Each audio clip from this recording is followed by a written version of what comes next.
Good morning. This is Morning Thoughts with Darrell. I'd like to talk to you today about, as a child of God, He orchestrates our circumstances. Life does not always run on a smooth course.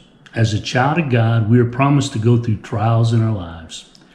Rick Warren says God never wastes a hurt. As we look back on our lives, we can see the ups and downs within our lives. Being a Christian, I don't believe in chance circumstances. One of the attributes of God is His sovereignty. Those who have heard me teach know I talk about God's sovereignty in our lives.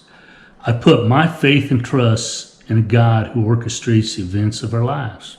This doesn't mean I won't go through fiery trials, but I know God is orchestrating every event in my life. I know that God has a purpose for that trial.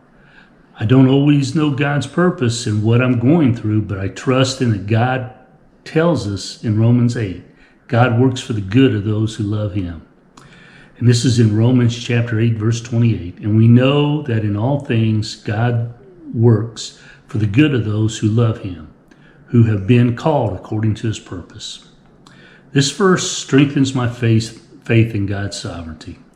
I might not find out what God's purpose is, but even if I don't, my faith can still be strong when I realize God is orchestrating it for whatever I'm dealing with and with my good because He loves me.